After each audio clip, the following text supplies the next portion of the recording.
एक समय की बात है, एक छोटे से गांव में रामू नाम का एक लड़का रहा करता था। उसके माता पिता बहुत ही गरीब थे, लेकिन उन्होंने रामू को पढ़ाने लिखाने में कोई कसर नहीं छोड़ी। खुद भूखे रहकर भी वे उसे अच्छा खाना देते थे, अच्छे कपड़े पहनाते थे। उनका सपना था कि रामू बड़ा होकर एक अच्छा इंसान बने। समय बीता, रामू पढ़ लिख कर शहर में बड़ा अफसर बन गया।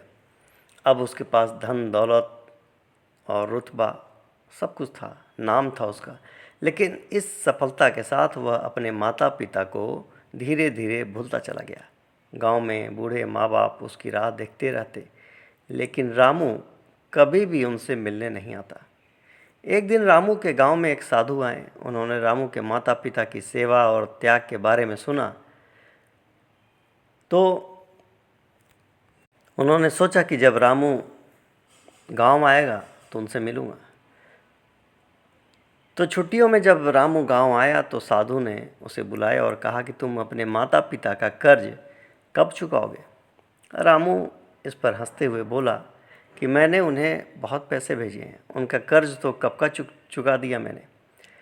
साधु इस पर मुस्कुराए और बोले, अगर सच में कर्ज जो है चुकाना चाहते हो तो एक रात अपने बच्चे को गोद में लेकर जागते रहो, जैसे तुम्हारी माँ तुम्हारे लिए जागती थी, और एक दिन बिना खाए रहो, जैसे तुम्हारे पिता तुम्हारे लिए रहते थे। रामू ने वैसा ही किया। पूरी रात बच्चा रोता रहा और वह थक कर चूर हो गया। अगले दिन बिना खाए, बिना नहाए रहना उसके लिए बड़ा ही असहनीय हो गया। तब उसे एहसास हुआ कि उसके माता पिता ने उसके लिए कितनी कठिनाइयाँ झेली थी।